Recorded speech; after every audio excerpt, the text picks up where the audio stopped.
ও নবী, আপনি যখন কোনো সিদ্ধান্ত নেবেন তখন আপনিও সাহাবায়ে কেরামের সাথে পরামর্শ করুন।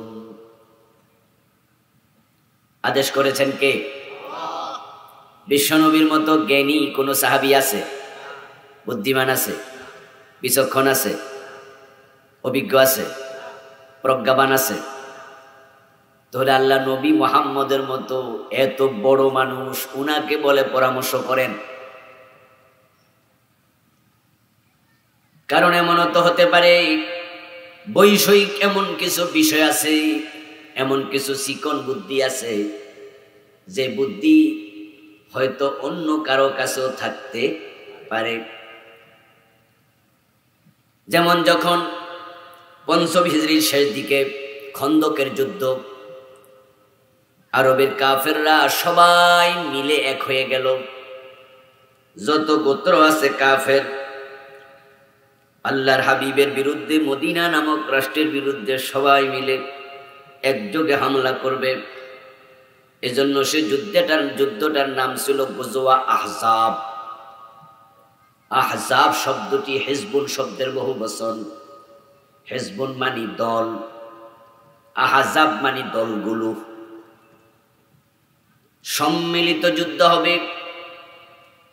ইসলামের বিরুদ্ধে যত দল আছে সবাই একমত হয়ে গেছে। এখন সেই যুদ্ধটা কিভাবে মোকাবেলা করতে হবে? প্রিয় নবী সাল্লাল্লাহু আলাইহি ওয়াসাল্লাম মাজলিসে শুরার মিটিং ডাকলেন, পরামর্শ করবেন। এক একজন সাহাবী এক এক রকম পরামর্শ দিলেন। তার মাঝে একজন সাহাবীর নাম ছিল হযরত সালমান ফারসি। কি নাম? রাদিয়াল্লাহু তাআলা আনহু। উনার বয়স ছিল 230 বছর।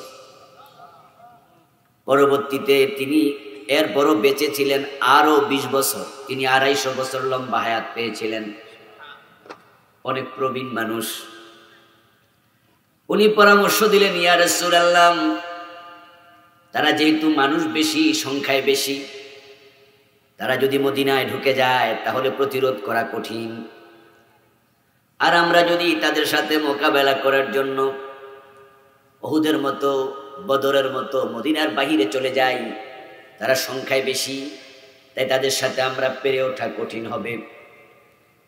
বরং আমরা মদিনার চারপাশে আছে অনেকগুলো পাহাড়, ওই পাহাড়ের ফাঁকে যে উপত্যকার জমিন আছে কিছু, যে জমিন দিয়া মানুষগুলো ঢুকবে সে দল বেঁধে, ওই জমিনে আমরা পরিখা খনন করি, গর্ত করে ফেলি।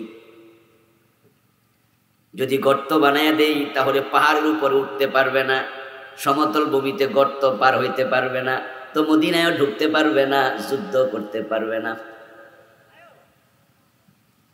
হযরত সালমান ফারসি রাদিয়াল্লাহু তাআলা আনহুর পরামর্শটা প্রিয় নবীর কাছে খুব ভালো ঠেকলো। তিনি তাই করলেন। সাহাবাদেরকে ভাগ করে দিলেন, তুমি এত হাত কাটো, তুমি এত হাত কাটো, এত হাত চৌড়া হবে, এত হাত গভীর হবে।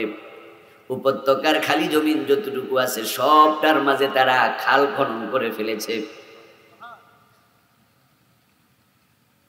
এখন কাফেররা এসে দেখে জমিন সব গর্তওয়ালা। এখন ঘোড়া দিয়া লাফ মাইরা কয় হাত যাওয়া যাবে? 4 হাত 5 হাত। এরপরে এখন নিজেরা নামলে উঠবে কেমনে? এবার তারা খরিকার এই পারে দাঁড়ায় আছে, করি কি। বিশাল বড় বড় পাহাড়, পাহাড় উঠে নামা সম্ভব না, গর্তের কারণে যাওয়া সম্ভব না। তারা গর্তের এই পারে বসে আছে, সাথে করে খেজুর আনছে, খেজুরও শেষ, পানি আনছে, পানিও শেষ। এখন যদি বেশি দিন অপেক্ষা করে না খাইয়া মরা লাগবে। আর গর্ত ভরাট করবে কেমনে? এখন গর্ত ভরাট করতে হলে দা লাগবে, খন্তা লাগবে, কুড়াল লাগবে, মাটি লাগবে, এটাও সম্ভব না। এক পর্যায়ে তারা এই পাশে বসে আছে, আর আক্রমণ করতে পারে নাই। কিছুদিন যাওয়ার পর হঠাৎ করে ঝড় তুফান উঠছে। ওই ঝড় তুফানে তাদের খাটানো টানানো সবগুলো তাবু লন্ডভন্ড হয়ে গেছে। যুদ্ধ না করেই তারা পরাজিত অবস্থায় মক্কায় ফিরে গেছে। একজন সাহাবীর পরামর্শের কারণে বিশাল ক্ষয়ক্ষতি থেকে মুসলমানরা বেঁচে গেল। রাসূলুল্লাহ সাল্লাল্লাহু আলাইহি ওয়াসাল্লামের মতো মহামানবকে আল্লাহ তাআলা বললেন আপনি পরামর্শ করুন, এবং পরামর্শের পরে ফাইজা আযামতা ফাতাওয়াক্কাল আলাল্লাহ, আপনি আল্লাহর উপর ভরসা করুন। পরামর্শের পরে যে সিদ্ধান্ত হবে ওই সিদ্ধান্ত নিয়ে ভরসা করতে হবে কার উপর? قال النبي صلى الله عليه وسلم يد الله على الجماعة। মানুষ যখন সংঘবদ্ধ থাকে, সংগঠিত থাকে, পরামর্শের আলোকে সিদ্ধান্ত নিয়ে একত্রে কাজে আগায়, ওই দলবদ্ধ মানুষগুলোর উপরে স্বয়ং আল্লাহর হাত থাকে। ইয়াদুল্লাহি আলাল জামাআহ। সূরাতুশ শূরা পরামর্শের নামে সূরা। এতে বোঝা যায় পরিবারে যারা স্ত্রী স্বামী সন্তান একত্রে বসবাস করে, গুরুত্বপূর্ণ সিদ্ধান্ত নেওয়ার সময় তাদেরও উচিত পরিবারের লোকদের সাথে পরামর্শ করে সিদ্ধান্ত নেবে, নাকি স্বামী মনে যেভাবে চায় সংসার সেভাবে চালাবে। বউর কোনো দাম নাই, পোলা মাইয়া কি বোঝে, দশ তোরা আমি সব বুঝি। এই জাতীয় চরিত্র মোটেও ভালো চরিত্র নয়। রাসূলুল্লাহ সাল্লাল্লাহু আলাইহি ওয়াসাল্লাম মেয়ে ফাতেমাকে বিয়ে দেবেন। রাসূলের 4 জন মেয়ে ছিল, জয়নব, রুকাইয়া, উম্মে কুলসুম, ফাতেমা রাদিয়াল্লাহু তাআলা আনহুন্না। সবচেয়ে ছোট মেয়ে ফাতেমা। মেয়ে যেটা ছোট সেটার বয়স কম হয়, বড়গুলো একটু হালকা একটু বুঝদার হয়ে যায় তাড়াতাড়ি। ছোটটা তো সবার জুনিয়র, তাই সবাই মিলে যেটা বোঝে সেটা হলো তুই কি বোঝস, ঠিক না? তাই বাপ কয় তুই কি বোঝস, মা কয় তুই ছোট মানুষ কথা কম কর, আর বড় 3 বোনেরা তো মাস্তানি করে, এই তুই কি বুঝবি। অথচ দেখেন রাসূলুল্লাহ সাল্লাল্লাহু আলাইহি সাল্লাম সবচেয়ে ছোট মেয়েটা ফাতেমাকে যখন বিয়ে দেয়, অনেকগুলো প্রস্তাব এসেছে, প্রিয় নবী সিদ্ধান্ত নেন নাই, ফাতেমার সাথে পরামর্শ করে সিদ্ধান্ত নিয়েছেন। আল্লাহর হাবিব বলেন নাই মনে মনে হে কি বোঝে বিয়া দিমু আমি হইলাম বাপ, হে ছোট মানুষ, এ মাইয়া সাজ গোসল কর, কি কতর বিয়া নাকি, এই সেমরি ওর তোর বিয়া। এখন আমাদের দেশে তো আমরা তাই করি, যে ছেলে বিয়ে করবে ওই ছেলেরও জিগায় নাম, বরং বাবারা সিদ্ধান্ত নেয় মাইয়াটা ঠিক করে এবার বিদেশ ফোন দেয়, তোর মাইয়া ঠিক করছি দেশে আর বিয়া। এমন অনেক বাবা আছে ছেলের সাথে পরামর্শ করে না, ফোলা কি বুঝবো। আরে ফোলা বুঝবো কি, আওয়াজ করে বলুন তো, বিয়েটা বাফের না ফোলার? সংসারটা করবে কে? তো সিদ্ধান্ত বাফে নেবে। হ্যাঁ বন্ধু, সিদ্ধান্ত মুরব্বী হিসাবে বাবা নেবে, তবে অবশ্যই সিদ্ধান্তের আগে সন্তানের সাথে পরামর্শ করতে হবে, কারণ জীবনটা তার। এই জন্যই তো যে মেয়ের সাথে বিয়ে হবে, বাবা আপনি কেমনে একা সিদ্ধান্ত নেবেন? ওই ছেলের সাথে মেয়েটার বিয়ে হওয়ার আগে তো ওই মেয়েটা দেখা বাবার জন্য জায়েজ নাই। আর আপনি যে সিদ্ধান্ত নেবেন, যার বহে দেখবে, আপনি কেনা?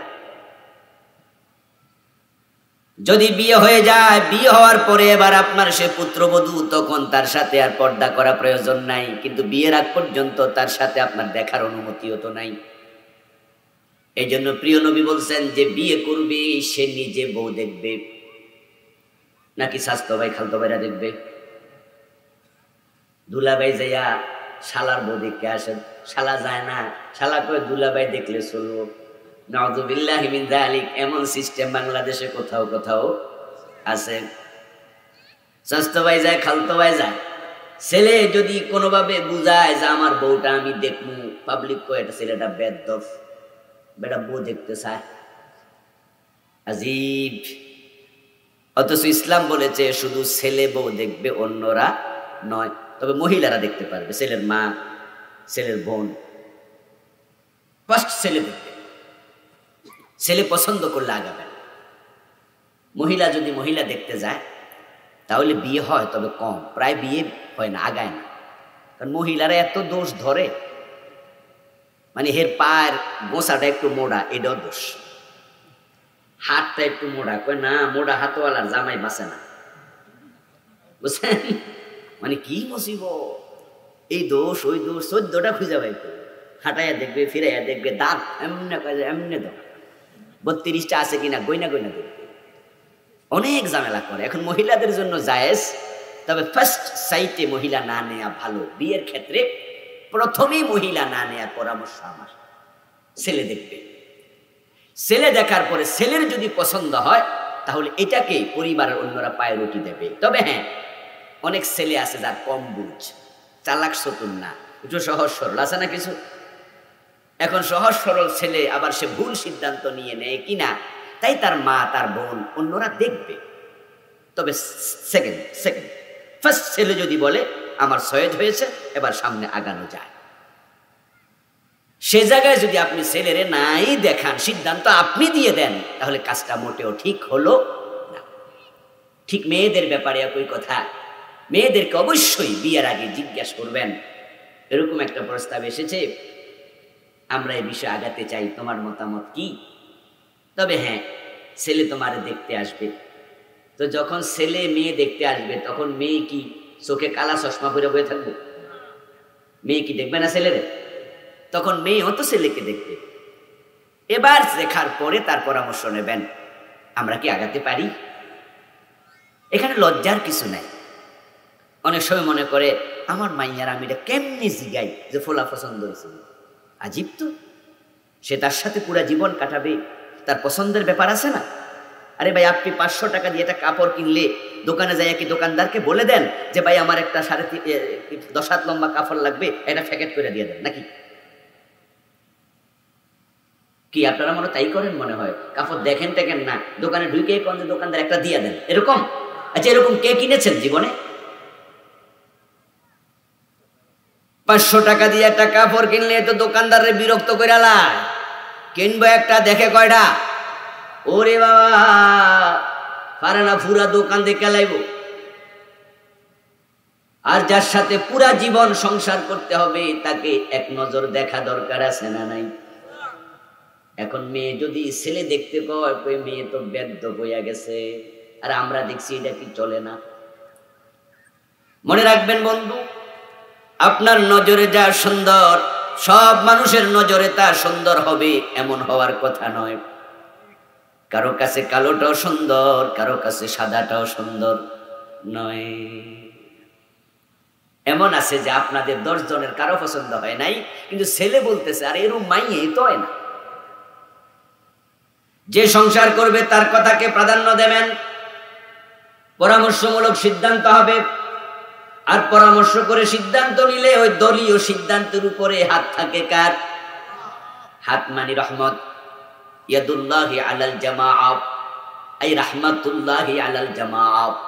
এখানে হাত বলতে ডেফিনিটলি হাত বোঝানো হয় নাই, আল্লাহর রহমত বোঝানো হয়েছে। যেমন ওয়ায়াবকা ওয়াজহু রাব্বিকা যুল জালালি ওয়াল ইকরাম, কিয়ামতের দিন সব ধ্বংস হয়ে যাবে, সব ধ্বংস হয়ে যাবে। কুল্লু মান আলাইহা ফান, যা আছে সব ভেঙে যাবে। ওয়ায়াবকা ওয়াজহু রাব্বিকা, ওয়াজহুন শব্দের অর্থ কি? মা কি রে, কার কাছে ওয়াজ করতেছি, কেউ যেন আরবি জানেই না। আলেম ওলামা আছে না এখানে? আপনারা বলুন ওয়াজহুন মানে কি? এই যে কত হুজুর আছে, কথা বলবেন। ওয়ায়াবকা ওয়াজহু রাব্বিক, সব ধ্বংস হয়ে যাবে তোমার প্রভুর চেহারা ছাড়া। এই চেহারা বলতে কি শুধু চেহারা বুঝাইছে না? জাত, আল্লাহর চেহারা থাকবে, আল্লাহর অন্য অন্য অংশ ধ্বংস হয়ে যাবে। নাউযুবিল্লাহ। আইনামা তুওয়াল্লু ফাসাম্মা ওয়াজহুল্লাহ, তোমরা নামাজে যখন দাঁড়াও, পশ্চিম পূর্ব উত্তর দক্ষিণ চিনো না, এমন জায়গায় গেছো কোনটা পশ্চিম কেউ চিনে না, এলাকার লোকজন খুঁজে পাওয়া যায় না। আপনি এখন নামাজ পড়বেন, 10 জন 20 জন আপনারা একসাথে সফরে গেছেন, কোনটা যে পশ্চিম কেউ বুঝতে পারতেছেন না। এখন আপনার মন, আপনাদের অধিকাংশের মন যেদিকে, ওই দিকে ফিরে নামাজ পড়ুন। নামাজ পড়ার পরে আবার চলে গেছে সময়, আসরের নামাজ পড়ছেন, পড়ার 20 মিনিট পরে সূর্য ডুবে গেছে, সূর্য ডুবার পরে মাগরিবে খারাইছেন। এখন ওখানে নতুন কিছু লোক আসছে যাদের বাড়ি এই এলাকায়, ওরা আপনাদেরকে বলতেছে কি খবর ভাইয়েরা, কোত্থেকে আসছেন? বললেন আমরা তো আসছি কিশোরগঞ্জ থেকে, একবারে সিলেট হাওর দেখার জন্য। তাহলে এখন কি করবেন? নামাজ পড়বো। এবার আপনারা আবার আসরের মতো নামাজ পড়ার জন্য খাড়াইছেন, এলাকার লোকেরা কয় আরে এটা তো দক্ষিণ দিক, তাই নাকি পশ্চিম কোনটা? এবার তারা দেখায় দিল এটা পশ্চিম। এবার প্রশ্ন উঠবে আসরের খবর কি? আরে মাগরিব না হয় পশ্চিম দিকে ফিরে পড়লাম, এলাকার মানুষ দেখাই দিছে, তো আসর না ফিরে লাইছি, ওটার কি হবে? নতুন করে পড়া লাগবে কিনা? তখন উত্তর হলো না, ওয়াক্ত যদি থাকতো তাহলে নতুন করে পড়তে হতো। ওয়াক্ত যেহেতু চলে গেছে, যা পড়েছেন হয়ে গেছে। আইনামা তুয়াল্লু ফাসাম্মা ওয়াজহুল্লাহ, দলিল হলো কোরআনের আয়াত, তোমরা যেদিকে ফিরো সেদিকে আল্লাহর চেহারা আছে। এই চেহারা বলতে শুধু মুখ বোঝানো হয় নাই, মানে স্বয়ং আল্লাহই আছে।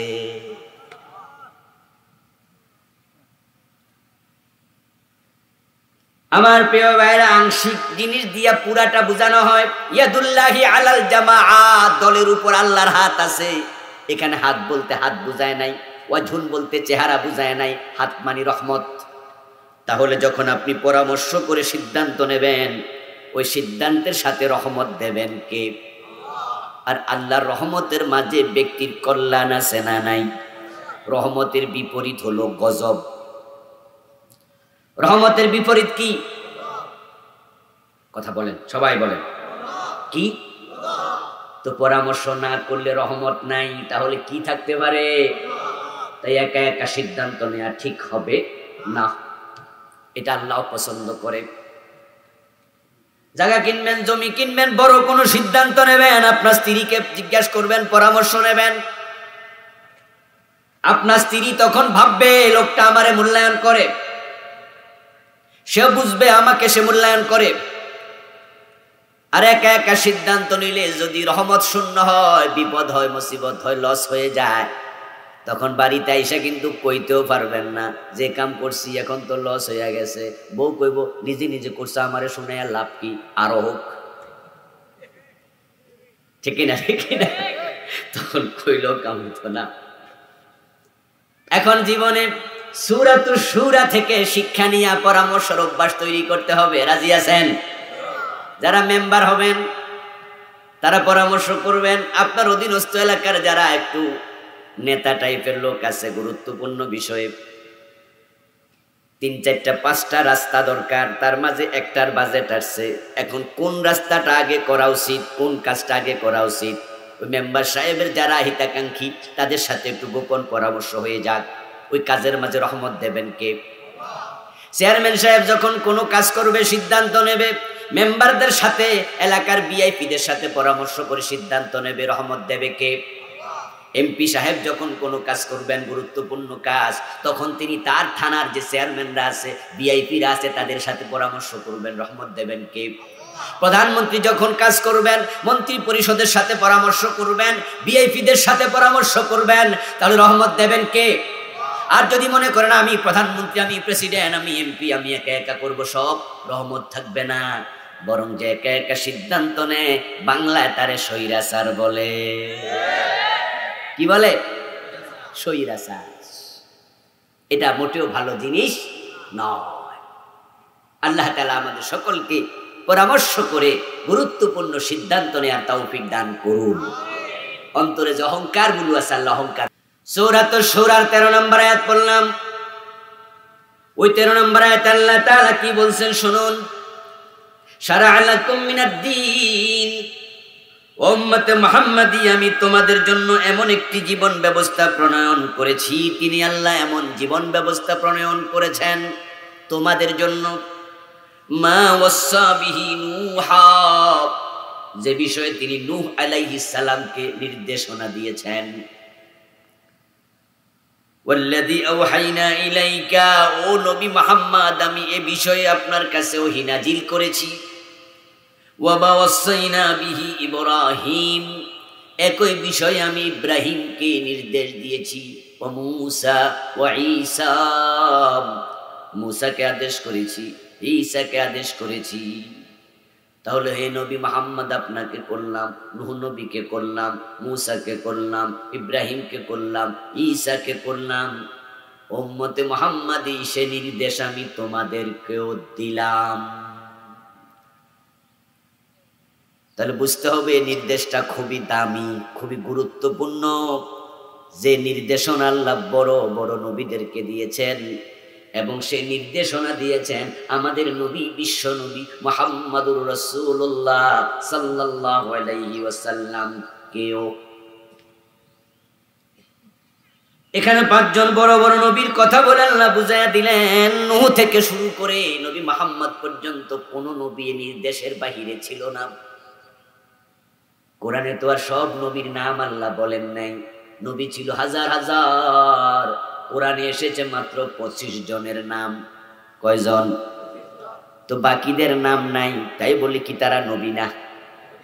নবী না। এই আয়াতের মাঝে 5 জন এসেছে। আল্লাহ বুঝাইয়া দিলেন নূহ থেকে শুরু করে মুহাম্মদ সাল্লাল্লাহু আলাইহি ওয়াসাল্লাম পর্যন্ত কোন নবী আর বাদ নাই। সব নবী এই কামটাই করছে, যে কাম করার জন্য আমি আল্লাহ ও নবী মুহাম্মদের উম্মত তোমাদেরকে আদেশ দিচ্ছি। নবীদের কাজ যেটা উম্মতের কাজ হবে সেটা। নবী হলো উম্মতের জন্য আদর্শ, মডেল, উসওয়া, কুদওয়া, ইমাম, মুক্তাদা। উম্মত হলো মুক্তাদি, মামুম, অনুসরণকারী। ইমাম হবেন নবী, মামুম হবেন উম্মত। ইমাম যা করে উম্মত তা করবে। রাসূলুল্লাহ সামিআল্লাহু লিমান হামিদা বলে দাঁড়ায় গেছেন। আবু বকর কি রুকুতে থাকবে না, দাঁড়াবে?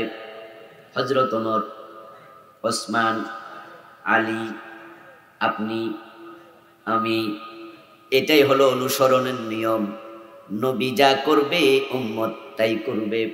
আর নবী থাকতে উম্মতের জন্য ইমামতি করার সুযোগ নেই। আল্লাহ নবীকে বানিয়েছেন ইমাম, তাকে বানিয়েছেন আমাদের লিডার। তিনি বিশ্ব নেতা, সব নবীদেরও নেতা, সাইয়্যিদুল আম্বিয়া, ঠিক না? সাইয়্যিদুন নাস, সব মানুষের লিডার। রাসূলুল্লাহ সাল্লাল্লাহু আলাইহি ওয়াসাল্লাম আমাদের লিডার, আমাদের নেতা, আমাদের উসওয়া, আমাদের কুদওয়া। তাকে সামনে রেখে আল্লাহ তাআলা বলেন, লাকাদ কানা লাকুম ফি রাসূলিল্লাহি উসওয়াতুন হাসানাহ। ও দুনিয়ার মানুষ, আমি তোমাদের জন্য রাসূলুল্লাহর জীবনে রেখেছি সর্বোত্তম আদর্শ। এখন তোমাদের কাজ হবে উনি যা বলে তোমরা তা বলবা, উনি যা করে তোমরা তা করবা। উনার কাজ, কর্ম, চিন্তা, চেতনা, চলন, বলন, লেখন, শয়ন, জাগরণ সব তোমাদের সাথে মিলবে। উনি ডান কাতে ঘুমাতেন, তোমরা ডান কাতে ঘুমাবা। উনি ডান পা দিয়া মসজিদে ঢুকতেন, তোমরা ডান পা দিয়া মসজিদে ঢুকবা। উনি বাম পা দিয়া মসজিদ থেকে বের হতেন, তোমরা বাম পা দিয়া মসজিদ থেকে বের হবা। উনি বিসমিল্লাহ বলে খেতেন, তোমরা বিসমিল্লাহ বলে খাইবা। রাসূল খেতেন ডান হাতে, আমরা খাবো বাম হাতে, ঠিক না? কোন হাতে? রাসূল টয়লেটে ঢুকতেন বাম পা দিয়ে, আমরা ঢুকবো কোন পা দিয়ে? দেখেন, লক্ষ্য করো, উনি যেমন আমরাও হব হুবহু। আল্লাহর হাবিব আমাদের জন্য মডেল। সব মানুষ উনার আচরণে, উনার আদর্শে জীবন সাজাবে, তাহলে লোকটা উম্মত হতে পারবে। আপনাদের এলাকায় ব্রিক ফিল আছে? কথা কই না হইলে না, হ্যাঁ হইলে হ্যাঁ, সেতেও না, লড়েও না, কবরস্থান ওয়াজ করে তো মজাই নেই। জীবিত আছেন তো নাকি? নাকি আজরাইল সব নিয়ে গেছে? আল্লাহ, এলাকায় ব্রিক ফিল আসেনি? দেখছেন নি কেমনে বানায়? আবার কয় না, এবার দেখছেন ব্রিক ফিলে কর্মচারী একজন থাকে না, বেশি থাকে? 20 জন, 50 জন, 100 জন, 200 জন থাকে। ইট বানাচ্ছে একসাথে 30 জনে। ইট 30 রকম হয় না একরকম? তো মানুষ না বেশি একরকম হয় কেন? সম্মানিত ভাইয়েরা, একটু আগাবেন, ওনারা অনুরোধ করছে। কিছু ভাই দাঁড়ায় আছে, বসতে পারছে না। আপনারা কি আগাবেন একটু? এই যে ফাঁকা ফাঁকা রাখছেন কিছু লোকজন, এই যে আসতেছে এখনো, একটু যদি মেহরবানি করে আগায় ফেলতেন তাহলে ওনাদের বসতে সুবিধা হতো। আমরা জিকিরের সাথে সাথে 30 সেকেন্ড লা ইলাহা ইল্লাল্লাহ, লা ইলাহা ইল্লাল্লাহ, লা ইলাহা ইল্লাল্লাহ, লা ইলাহা ইল্লাল্লাহ, লা ইলাহা ইল্লাল্লাহ। এই আছেন চিনি ছাড়া দিতে হবে, চিনি আছে নি কেন? এখন তো চিনি ছাড়া দেওয়া যায় কিনা? মাশাআল্লাহ, জিকির করুন লা ইলাহা ইল্লাল্লাহ, লা ইলাহা ইল্লাল্লাহ মুহাম্মাদুর রাসূলুল্লাহ। আমার ভাইয়েরা, 20 জন 50 জন লোকে ইট বানায়, কিন্তু ইট একরকম হয়। এর কারণ হলো প্রত্যেক লোকের হাতে যে ঢাইস আছে, চাচ আছে, আঁশ আছে, যে ডিজাইনটা আছে, একটা বাক্সা আছে কাঠ দিয়া অথবা আপনার এটা লোহা দিয়া বানাইয়া দিছে। ওইটা কি যারা ইট বানায় তারা বাড়ি থেকে আনছে নাকি মালিক পক্ষ দিছে? মাশাআল্লাহ, যে বুঝেন, ডাইসটা বানানো আপনার কাজ না, ইট বানাবেন আপনি, ঢাইস দেবে মালিক। আর মালিক যখন ঢাইস বানাইছে তখন সব এক মাপে বানাইছে, ঠিক কিনা? 4 কোণা, প্রতি কোণা সমান। তাই ইট যে কজনে বানাক, ভিতরে মাটি ঢুকাইয়া দিয়া যখন টান মাইরা দেবে ইট সমান হয়ে যাবে। আমার আল্লাহ হলেন মালিক, আমরা হইলাম কর্মচারী, ঠিক না? আমরা কাজ করব, তবে মালিকের সিস্টেম মতো, ঠিক না? মালিক আমাদের সামনে ডাইস দিলেন নবী মুহাম্মদ সাল্লাল্লাহু আলাইহি ওয়াসাল্লামকে। উনি আমাদের জন্য আদর্শ, উনি চাচ, উনি আঁচ, উনি ডাইস। উনি দাঁড়ি দিন কয়বার কামাইছে? কথা কয়। তা আপনি যদি কামান, ডাইসের সাথে মিলছে। উনি টাকনুর নিচে কাপড় পরছে কয়দিন? আমনের খবর কি? উনার বউ বেপরদায় বাজারে গেছে, আমনের খবর কি? উনি সুদে টাকা লাগাইছে, কোথাও ঘুষ খাইছে, আপনার খবর কি? রাসূলুল্লাহ হলেন আপনার জন্য ঢাইস, আমার জন্য ঢাইস, তামাম পৃথিবীর 800 কোটি মানুষের জন্য তিনি ওই আঁচ, উনি ওইটা। এখন প্রত্যেক মানুষ তার পুরা জীবনকে রাসূলের চাচে সাজাতেই হবে। আমার সাথে পড়ুন যারা পারেন, কুল ইন কুনতুম তুহিব্বুনাল্লাহ ফাত্তাবিউনি ইউহিব্বুকুমুল্লাহ। সুবহানাল্লাহ পড়েন। ও প্রিয় নবী, আপনি বলুন, দুনিয়ার মানুষেরা শোনো, তোমরা যদি আল্লাহকে ভালোবাসতে চাও, আল্লাহর ভালোবাসা পেতে চাও, ফাত্তাবিউনি, আমি নবীকে অনুসরণ করো। প্রিয় নবী যা বলেছেন আপনি তা বলবেন, তিনি যা করেছেন আপনি তা করবেন। যদি মিলাতে না পারেন, জীবন বুঝতে হবে আপনি ভুলে আছেন। আপনাকে ভালো হতে হবে, তাওবা করতে হবে, ঠিক না? সংশোধিত হতে হবে। তাহলে মরলে রাসূল আপনাকে চিনবে, উনি আমার উম্মত, সে আমার মতো চলেছে। চিনায়া দেবে কে? আল্লাহ ব্যবস্থা করে দেবে। আচ্ছা আমার ভাইরা, আপনারা যারা আমার সামনে আছেন, বলুন তো, রাসূলকে আমরা কি দেখেছি নিজের চোখে? স্বপ্নে কেউ দেখতে পারেন, কিন্তু স্বপ্নে যাকে দেখেছেন তিনি যে রাসূল, এটা নিশ্চিত হওয়া সহজ নয়। এটা সহজ নয়। রাসূলের সূরত শয়তান ধরতে পারে না, কিন্তু পারে না। রাসূল বলেছেন শয়তান আমার সূরত ধরতে পারে না। কিন্তু ঝামেলা হলো, আপনাকে যদি শয়তান এসে আবু জেহেলকে সামনে খাড়াইয়া দিয়া কয় এটাই রাসূল, আপনি তো আবু জেহেলকে চিনেন না, আপনি তো মনে করে ফেলতে পারেন রাসূল রে দেখছি। আবু লাহাবের নাম শুনেছেন? ও বেটার নাম কিন্তু আবু লাহাব না, বেটা খুব সুন্দর ছিল। আগুনের মাথা যেমন লাল, তার শরীরটা এরকম ছিল লাল। এ সুন্দর চেহারার কারণে পাবলিক তারে বলতো আবু লাহাব।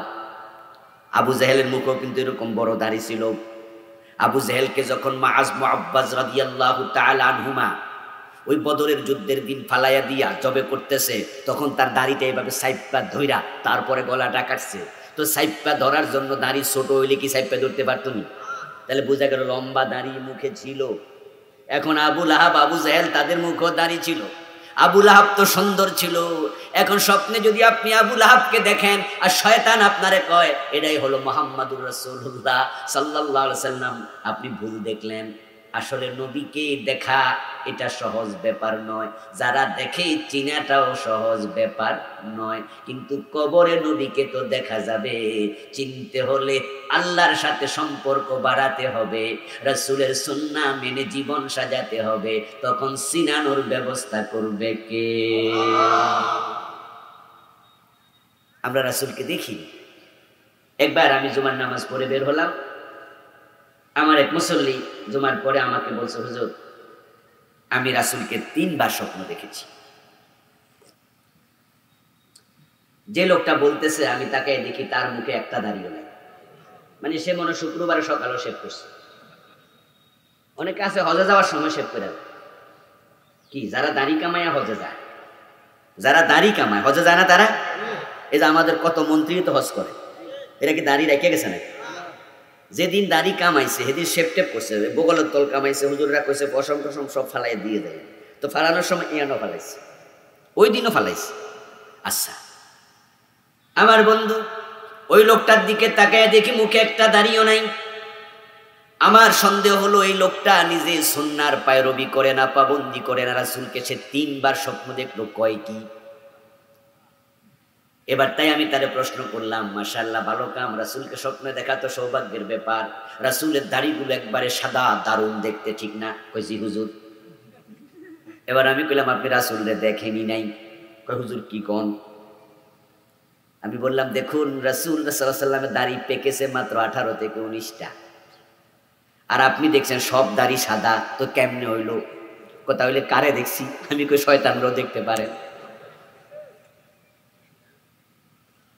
এই জন্য আল্লাহর হাবিবকে চেনা সহজ নয়।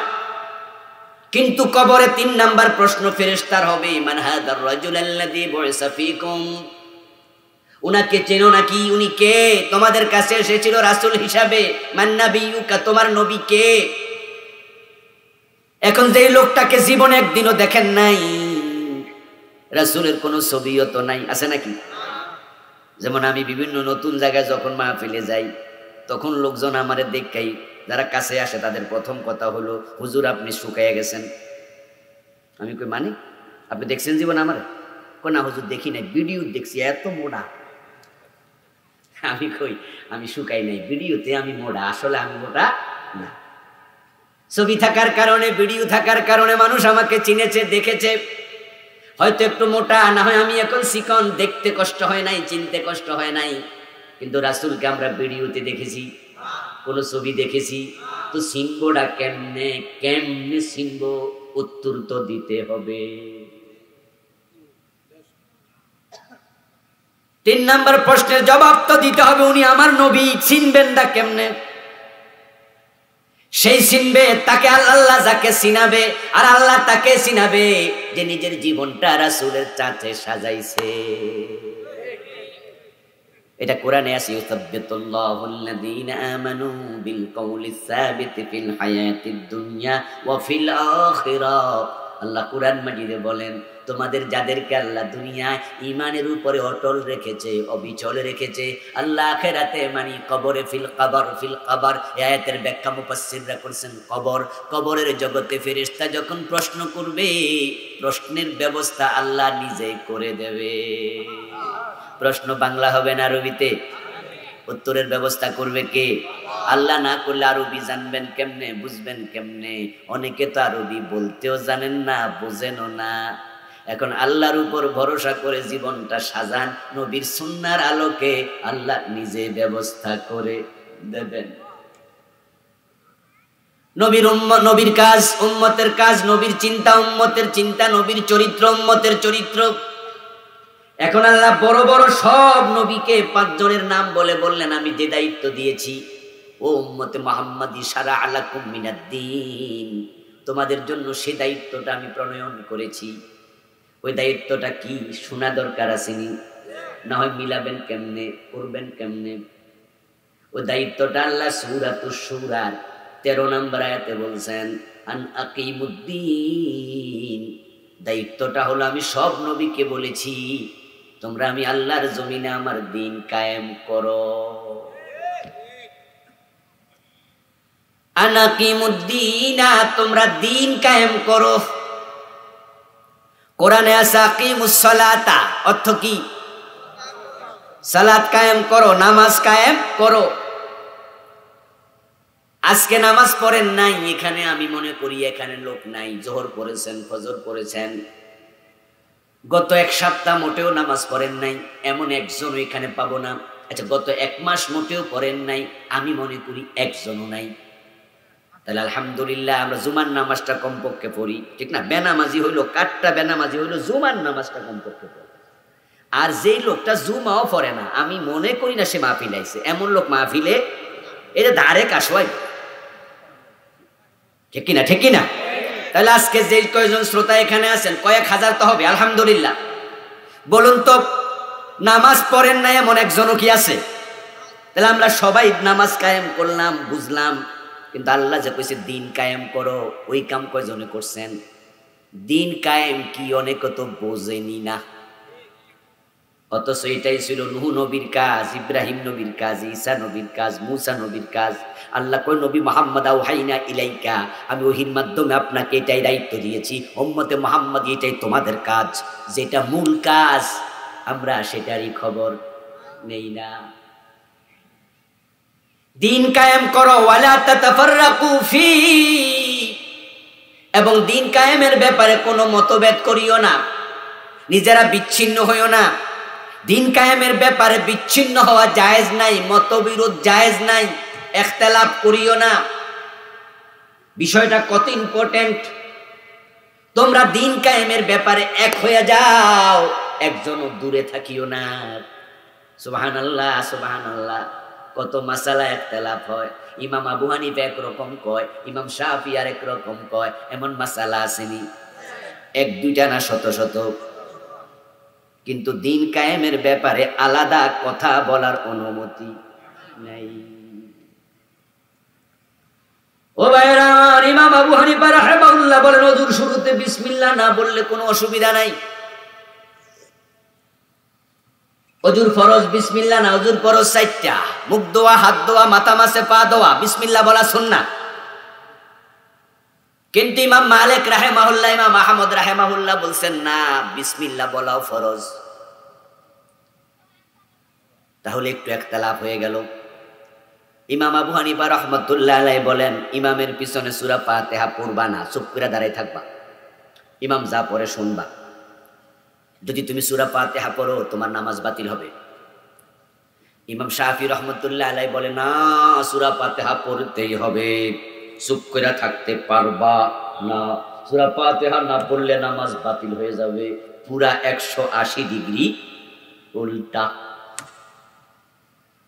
ইমাম আবু হানিফা রাহিমাহুল্লাহ বলেন, সূরা ফাতিহা পড়া হারাম, ইমামের পিছনে হারাম।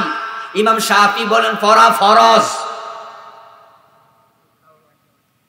কথা দুইজনের এক না ভিন্ন? হালকা ভিন্ন না পুরা? তাহলে বোঝা গেল ইখতিলাফের সুযোগ বিভিন্ন মাসালায় আছে। কেউ আমিন জোরে বলে, কেউ আস্তে বলে, কেউ তারাবি 20 রাকাত পড়ে, কেউ 8 রাকাত পড়ে, কেউ হাত নাভির নিচে বাঁধে, কেউ নাভির উপরে বাঁধে, কেউ বুকের উপরে বাঁধে। ইখতিলাফ আছে, কিন্তু দিন কায়েমের ব্যাপারে ইখতিলাফ করতে মানা করছে কে? এবার বুঝুন বিষয়টা আল্লাহর কাছে কত ইম্পর্টেন্ট। কত ইম্পর্টেন্ট নিউজ আল্লাহ আমাদের দিলেন, দিন কায়েম করো। তো কিয়ামতের মাঠে আপনি হাজির হবেন। হাজির হওয়ার পর আল্লাহ বলবেন, নামাজ কায়েম করছো? বললেন, হ্যাঁ আল্লাহ, চেষ্টা করছি। আমি নামাজ নিজে পড়েছি, সমাজেও মানুষ যেন পড়ে, জন্য দাওয়াতি কাজও করছি, ঠিক না? ছেলে মেয়ে তাদেরকেও নামাজ পড়ার জন্য বলছি। এভাবে নামাজটা এস্টাবলিশ করার চেষ্টা আমি করছি। মাশাআল্লাহ, ভালো কাম করছো। এবার বান্দা বলো তো, দিন কায়েম করছো নি? আপনি বলেন, আল্লাহ এটা আবার কি? এটা তো হুজুররা কয় নাই। আল্লাহ বলবে, যেটাই ছিল সব নবীর কাম, তুমি আসলটাই করো নাই। এই ফেরেশতা, এরে ধর, ধরে ফিডনি মার। সে মূল কাজটাই তো করে নাই। কেন তুই কি কোরআন পড়সনি? সূরা 13 নম্বর আয়াত আমি বলেছি, এই কাজ কেন করলি না? আপনি বলবেন, আল্লাহ ঠিক আছে, আজকের মতো ছেড়ে দেন, আমার আবার দুনিয়া পাঠান, ওয়ালাউ আন্না লানা কাররাতান ফানাকুনা মিনাল মুমিনিন। এই যে বড় একটা কাম আমি রাখাইছি, ইমান তো আমার পরিপূর্ণ হয় নাই, ওটা তো আমি মানিয়ে নাই, এটা বিশ্বাস করবো, এটা তো কেমনে করবো, আমি তো এটা কি জিনিস বুঝিয়ে নাই, বিশ্বাসও আনি নাই। দুনিয়া আবার পাঠান, আমি এটা মেনে ভালো মোমেন হয়ে ফিরতে চাই। অবশ্যই আপনার দরখাস্ত কবুল হবে এবং আল্লাহ আপনারে, তিনি যেহেতু রহমান, আবার দুনিয়ায় পাঠাবে, ঠিক না? কিরকম এত সুন্দর করে গোছায় কইলাম, তাও না কইয়া দিলাম।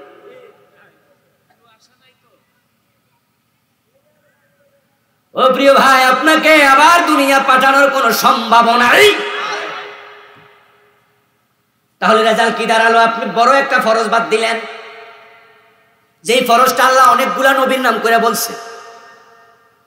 মুসা নবী হজ করছে, ঈসা নবী হজ করছে, ইব্রাহিম নবী হজ করছে, তোমরাও হজ করো, এমন আয়াত একটা দেখান আমারে। ঈসা নবী নামাজ পড়ছে, মুসা নবী নামাজ পড়ছে, ইব্রাহিম নামাজ পড়ছে, অমুক নবী তমুক নবী নামাজ পড়ছে, তোমরাও নামাজ পড়ো, একটা আয়াত আমারে দেখান। আপনি পাবেন না। কিন্তু দিন কায়েমের ব্যাপারে আল্লাহ বড় বড় নবীদের কথা বলে বুঝাইয়া দিলেন, এটা সব নবীদের কাজ, এটার গুরুত্ব হলো সবচেয়ে বেশি। আর বাংলাদেশে এটার ওয়াজ সবচেয়ে কম। আমি মাঝে মাঝে করি, তবে আজকে করতাম না। আজকে আমি না বলতেছি, আজকে আমি এটা করার ছিলাম না। আমি প্ল্যান করে আসছি অন্য বিষয় ওয়াজ করবো। আস্তে আস্তে গাড়িতে আমার সফর সঙ্গীর সাথে আলাপও করছি যে আজকে আমি এই বিষয়ে কথা বলবো। কিন্তু সভাপতি সাহেব আমার কানে কানে উঠছিয়া বইসি আর কয়, হুজুর একটু একামতের দিন নিয়ে কিছু কইেন। তাই সিদ্ধান্ত নিলাম, ঠিক আছে, সভাপতি তো সভাপতি, মানে সবার উনি লিডার, উনার কথা তো রাখা লাগে। এই জন্য মূলত এখন আজকে আলোচনাটা এনেছি, না হয় আজকে হতো এটা হতো না। এমন হুজুর বাংলাদেশে পাবেন যে পুরা জীবনে দিন কায়েম নিয়ে একদিনও ওয়াজ করে নাই। এমন এমন খতিব পাবেন পুরা জিন্দিগিতে এই আয়াত নিয়ে একদিনও ওয়াজ করে নাই। এমন পীর শত শত পাবেন পুরা জীবনে এই আয়াত নিয়ে একদিনও ওয়াজ করে নাই। অথচ এটাই ছিল বড় বড় সব নবীর মূল ওয়াজ, মূল কাজ। এবং আজকের মাহফিলে আপনারা অনেকে আছেন এই বিষয় নিয়ে হয়তো জীবনে ভাবেনও নাই যে দিন কায়েম আবার কি জিনিস, কই এটা তো শুনিও নাই। সূরা সূরা আমি বানাইয়া কইছি না কোরআনে আছে? আচ্ছা, বানানোর ক্ষমতা কোনো মানুষের আছে নাকি? এই কোরআন শরীফ এটা কি ঢাকা থেকে ছাপাই আনছি আমি? তো আপনার ঘরের কোরআনে বাড়ি যেয়ে খুলে দেখতেন 13 নম্বর আয়াত, সূরাতুশ শূরা। তা আপনি শোনেন না, এজন্য আমি দোষী নাকি? আমি দায়ী নাকি? এর জন্য আপনার আমল আপনাকে জবাব দিতে হবে। আপনার কবরে আমি যাব না, আমার কবরে আপনি যাবেন না, ঠিক না? নিজেকে শিখতে হবে। এই মূল কাজটা বাংলাদেশে আজকে হারায় গেছে। এটা 10% আলেমও করে না, 90% আলেম বাদ পড়ে গেছে। এই জন্য দোস্ত শোনো, কিয়ামতের আগে মাদ্রাসাও থাকবে, মসজিদও থাকবে, আলেমও থাকবে, বুজুর্গও থাকবে, পীরও থাকবে। আরে ভাই, এই যে 18 পীর আছে, দেওয়ানবাগের পীর আছে, মেজবান্ডারের পীর আছে, ওখানে মুরিদও আছে, টুপিও আছে, দাড়িও আছে, কিন্তু ওদের কাছে আসল ইমানটাই নাই। কাদিয়ানীদের বাড়িতে যাবেন, তাদের এলাকায় মসজিদ আছে, নামাজ আছে, রোজা আছে, টুপি আছে, দাড়ি আছে, হজ আছে, যাকাত আছে, মসজিদে ইমাম আছে, মুয়াজ্জিন আছে, ইমানটা নাই। তা আপনাদেরও টুপি দাড়ি পাঞ্জাবি পাগড়ি সব আছে, কিন্তু কোরআনের মূল দাওয়াতটাই আপনার জীবনে নাই। ইয়া আইয়ুহার রাসূল বাল্লিগ মা উনজিলা ইলাইকা মির রাব্বিকা ওয়া ইন লাম তাফআল ফামা বাল্লাগতা রিসালাতাহু। আল্লাহ কো, আমার রাসূল, আপনার রবের পক্ষ থেকে যা নাজিল করা হয়েছে সেটা মানুষের কাছে তাবলীগ করুন, প্রচার করুন। আপনি নিজে একটা ইসলাম বানায়া প্রচার করবেন না। দিন বানানোর ক্ষমতা আপনি নবী মুহাম্মদকে আমি দেই নাই, বরং আপনি আমার নবী, আপনি আমার রাসূল। রাসূল মানি দূত, নবী মানি সংবাদ বাহক। আমি যে সংবাদ দিই আপনি এটা বলেন, ঠিক না? নিজে সংবাদ বানাবেন না। আপনি আমার দূত, আমার পক্ষ থেকে যা যা তা প্রচার করুন। বানায়া কোনো কথা বললে আমি আপনাকেও ছাড় দেব না। এবং কোরআনে আল্লাহ সেটাই বলেছেন আরো শক্ত ভাষা, ওয়ালাউ তাকাওয়ালা আলাইনা বা'দাল আকাবিল লাআখাযনা মিনহু বিল ইয়ামিন সুম্মা লাকাতানা মিনহুল ওয়াতিন। আল্লাহ তাআলা বলেন, যদি আমার প্রিয় নবী আমার ব্যাপারে কোনো কথা বানায়া মানুষে বলে দিত, তিনি বানায়া কথা যদি বলতেন, আমি ডান হাত দিয়া তার কণ্ঠনালী চেপে ধরতাম এবং তার গ্রীবাটা কণ্ঠনালীটা আমি কেটে নিয়ে যেতাম। কি শক্ত শব্দ! সুবহানাল্লাহ। কোরআনের আয়াত শোনালাম আপনাদের। লাআখাযনা মিনহু বিল ইয়ামিন, আমি ডান হাত দিয়ে চাপা ধরতাম। আল্লাহর কি কোনো বাম হাত আছে না? না, নেই। হাদিস হচ্ছে আল্লাহর হাত সবই ডান হাত, বাম হাত নাই। ডান বলতে কি বুঝায়? আল্লাহর কি আমাদের মতো হাত এরকম না? কামা ইয়ালিকু বিশানি।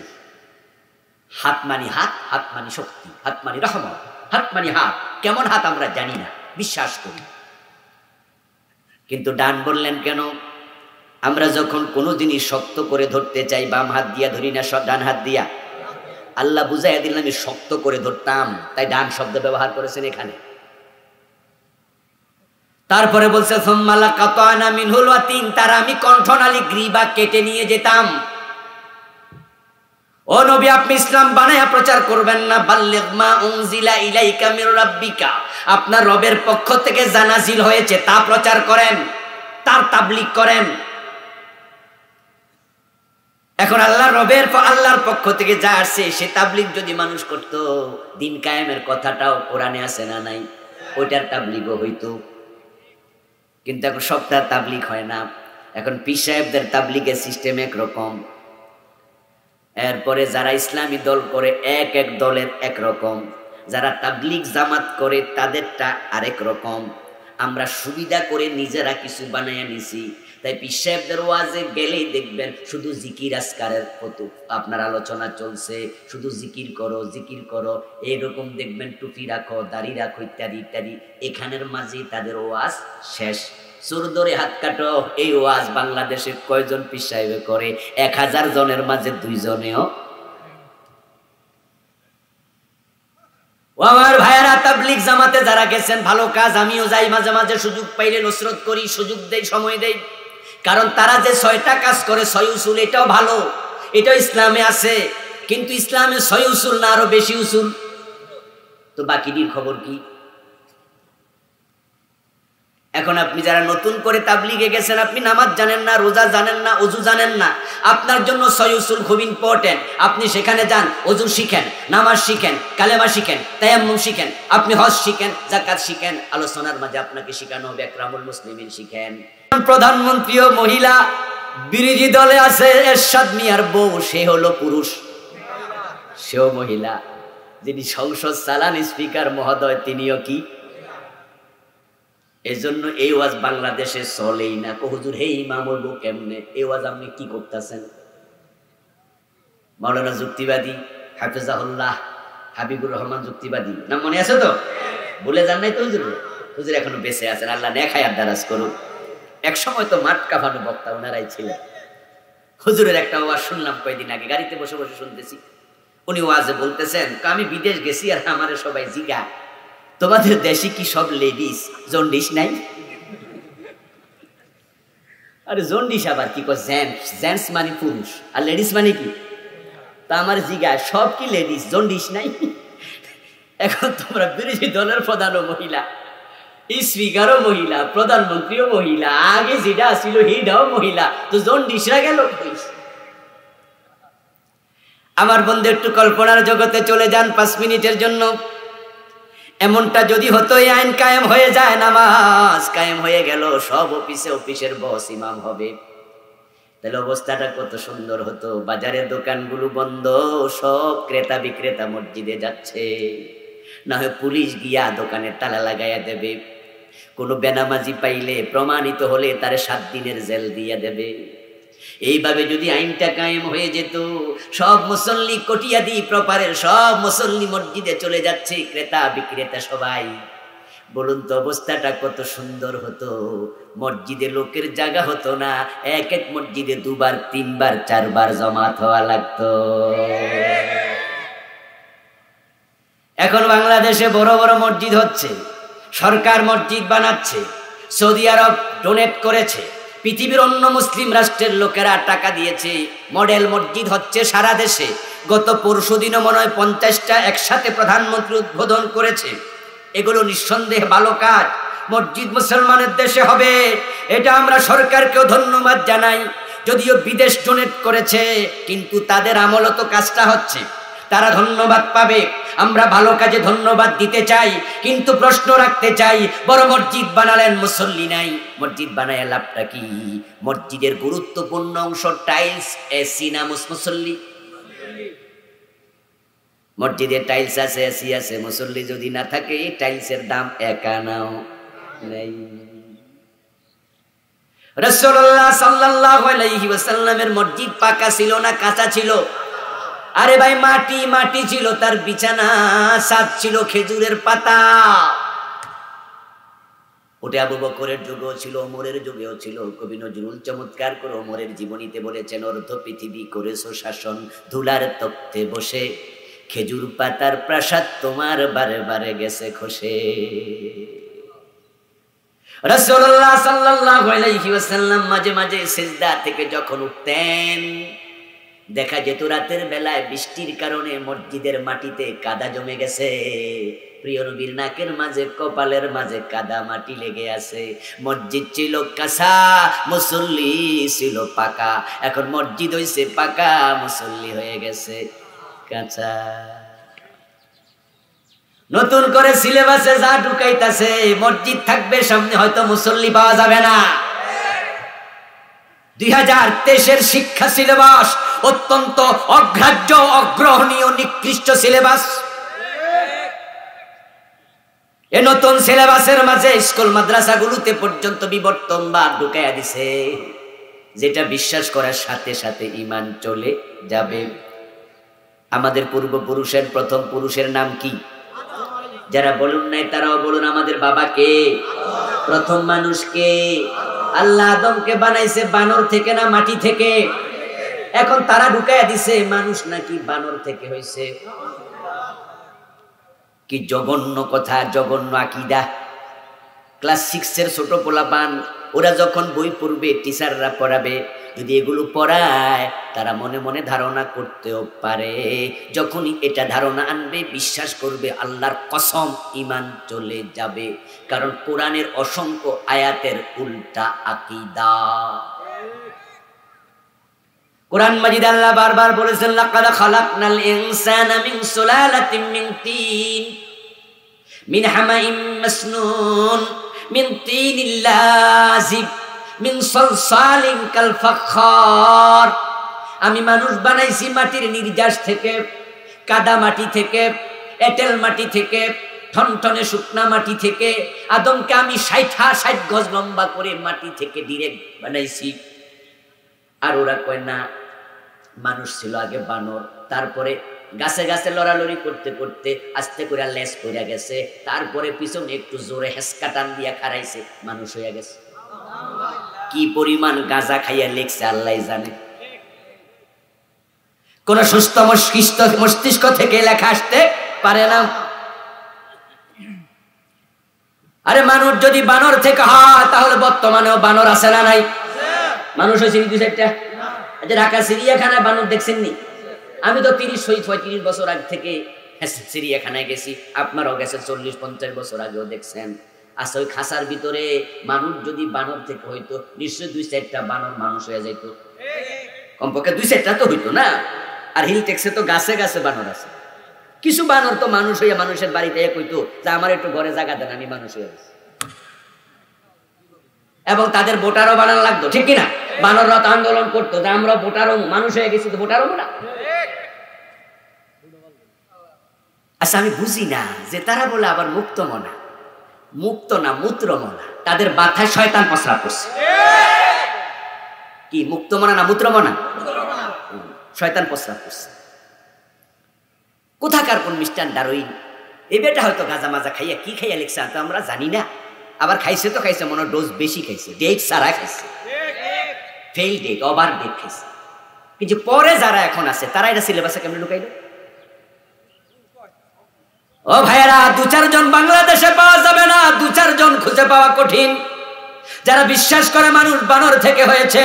আমরা 92% মুসলমানের দেশে এই কুফরি আকীদা শিক্ষা সিলেবাসে ঢুকাইলো যারা, তাদের বিচার হওয়া দরকার আছে না নাই? তাদের বিচার হওয়া দরকার আছে না নাই?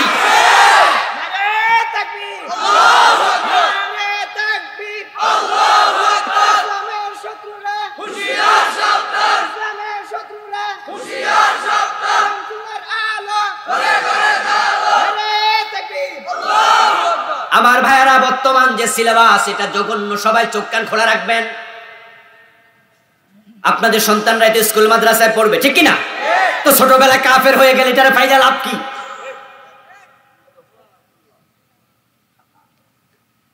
দিন কায়েম কত দরকার, দিন কায়েম কত দরকার। দিন যদি দেশে কায়েম থাকতো এই সমস্ত নাস্তিকতা ঢুকতো না। আল্লাহর কোরআন রাসূলের হাদিস সিলেবাসে ঢুকে যেত, ঘরে ঘরে আলেম তৈরি হয়ে যেত। দিন কায়েম কত দরকার। আমার বন্ধু মাদ্রাসার সিলেবাসের বইতে দেখলাম মূর্তির ছবি দিছে, গৌতম বুদ্ধের ছবি দিছে, গৌতম বুদ্ধের ছবি, হিন্দুদের দুর্গার ছবি, বিভিন্ন মূর্তির ছবি। আচ্ছা, মাদ্রাসা হিন্দু কয়জন পড়ে? বৌদ্ধ পড়ে। স্কুলের বইতে যদি গৌতম বুদ্ধের ছবি দাও, মন্দিরের ছবি দাও, মাদ্রাসার ছবি দাও, বাইতুল মোকাররমের ছবি দাও, আমরা আপত্তি করতে যাব না, কারণ স্কুলে হিন্দু বৌদ্ধরাও পড়ে। কিন্তু মাদ্রাসার সিলেবাস এগুলো ঢুকাইলা কেন? মাদ্রাসায় তো কোনো হিন্দু পড়ে না। এতে বোঝা যায় তারা ভিন্ন ধর্ম মুসলমানের কলিজায় ঢুকানোর ষড়যন্ত্র করছে। মাদ্রাসার পবিত্র অঙ্গনকে তারা নাপাক বানায়া দিচ্ছে। আপনার দল আগে না ইসলাম আগে? সবাই বলতে হবে, দল আগে না ইসলাম আগে? রাজনীতি আগে না ইসলাম আগে? ইসলাম টিকাতে হলে অন্যায় যে কোনো প্রতিবাদ করতেই হবে। এখানে দল মনে রাখা যাবে না। রাখছো তুমি বেঈমান, তুমি বেঈমান। তোমার কাছে তোমার দল ইসলামের চেয়ে বড়, ঈমান তোমার শেষ। দিন বিজয় যদি হয়ে যায় তাহলে বন্ধু সমাজে জাকাত আসবে। জাকাত এটা বাংলাদেশে এখন আর ফরজ নাই, জাকাত হয়ে গেছে আমাদের কাছে নফলের মতো। মন চাইলে দেয়, মন চাইলে দেয় না। জাকাত আমরা যারা দেই, এই দেয়াটাও ইসলামী সিস্টেম না। আরে যারা তো দেয় না তারা তো দেয়ই না, যারা আমরা দেই সেটাও ইসলামী নিয়ম না। জাকাত ব্যক্তিগত ভাবে দেয়ার সিস্টেম ইসলামে নাই। কোরআনে আল্লাহ কি বলেছেন? জাকাত ফরজ করেছেন, করার পর আল্লাহ বলছে রাসূলকে লক্ষ্য করে, খুয মিন আমওয়ালিহিম সাদাকাতান তুতাহহিরুহুম ওয়া তুযাক্কিহিম বিহা। ও নবী, যারা ধনী মানুষ তাদের থেকে আপনি জাকাত গ্রহণ করুন। জাকাত আপনি নেন, দিবেন না মানে নিবেন। আপনি জোর করে আইন বানাবে, আইন হবে। আল্লাযীনা মাক্কান্নাহুম ফিল আরদি আকামুস সালাহ ওয়া আতাউস যাকাত। যাকাত দিতে হবে। আওয়াজ করে বলুন তো, যাকাত দেয়া ফরজ না নফল? আবার বলেন। রাষ্ট্র আইন বানায়া দেবে, পুলিশ পাঠায়া দেবে, এনবিআর এর লোক লাগাবে, দুদুরের লোক লাগাবে, জাকাতের জন্য আলাদা অফিস হবে, আলাদা ব্যাংক হবে। ধনীরা জাকাত দিতে বাধ্য থাকবে, না দিলে সরকার তাদেরকে ধরবে। আলেম ওলামাদেরকে বলবে টেলিভিশনে ওয়াজ করেন, জাকাতের গুরুত্ব তুলে ধরুন। মাহফিলগুলোতে জাকাত নিয়ে আলোচনা হবে, পত্রিকায় প্রবন্ধ লেখা হবে, হেডলাইন করা হবে। যারা জাকাত দেয় না শাস্তির আওতায় আনা হবে। পুরা জাতি যদি জাকাত দেয়া শুরু করে ধনীরা, তাহলে বাংলাদেশ সোনার বাংলা হতে 20 বছরও লাগবে না। 20 বছরের ব্যবধানে দেখবেন জাকাত খাওয়ার মতো লোক বাংলাদেশেই নেই। রাসূলুল্লাহ যখন ইসলাম নিয়ে এসেছেন, আমরা শুনেছি ওইখানে মানুষ খাইতে পাইতো না। 3 দিন উপাস ছিল, 2 দিন উপাস ছিল, এমন মানুষও ছিল। 70 জন সাহাবী আহলে সুফার অধিবাসী 2 দিন 3 দিন লাগাতার না খাইয়া থাকছে। কিন্তু ইসলাম যখন সমাজ এস্টাবলিশ হয়ে গেল, দিন যখন কায়েম হয়ে গেল, আমরা শুনলাম এমন যোগ আসছে, জাকাত বিভাগের কর্মচারী জাকাতের টাকা কাঁধে লইয়া লইয়া ঘরে জাকাত খাওয়ার লোক আর নেই। আচ্ছা, আমাকে যদি আজকের এই মাহফিলে কেউ যাওয়ার সময় এখানে আমারে 10 টাকা হাদিয়া দেয়, নোট একটা দেখাইছে, দেখাইয়া কয় হুজুর আমি আপনার এই টাকাটা হাদিয়া দেব, আমি নিঃসন্দেহে এটা নেব এবং খুশি হয়ে যাব। হোক না 10, 5 টাকায় দেখ, হাদিয়া তো হাদিয়াই।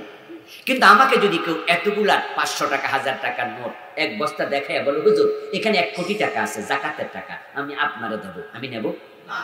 আমি রাগ করে বলবো এই আমি জাকাত খাই? জাকাতের টাকা মানুষ দেবে কিন্তু সবাই খাবে না, খাওয়ার নির্ধারিত লোক আছে।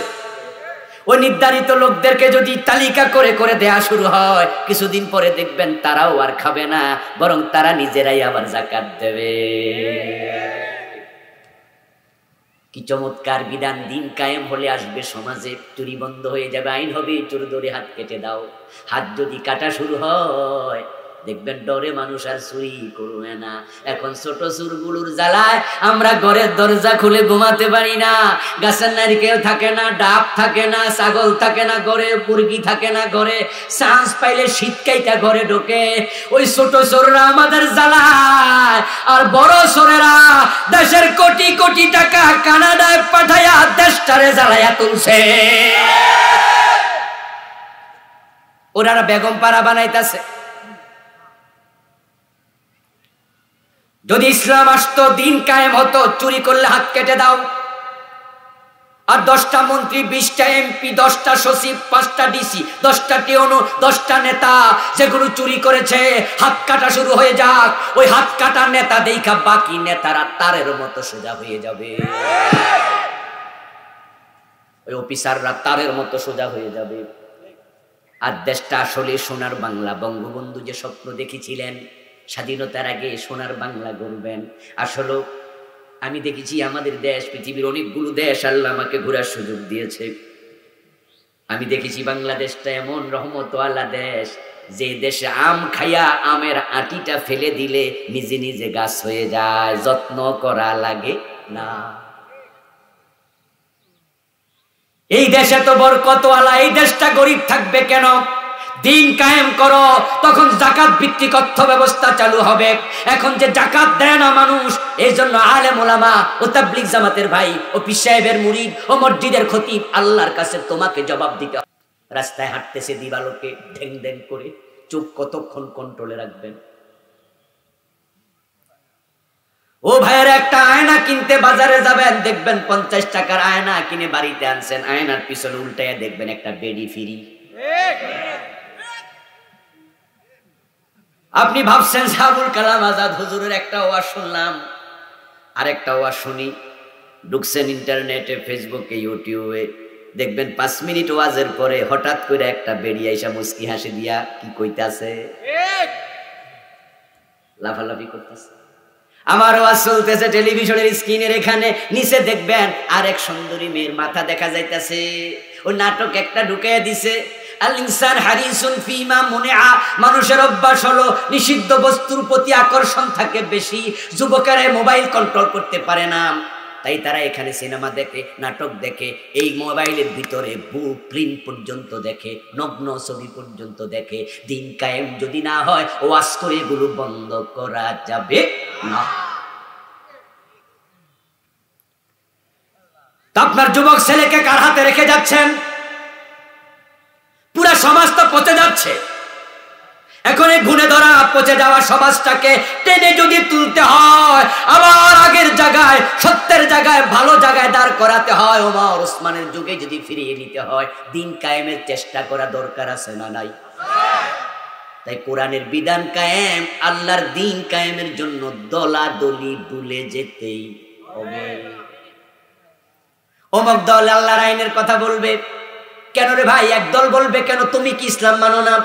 আল্লাহ তো তার একা না, সবাইকে মিলে বলতে হবে।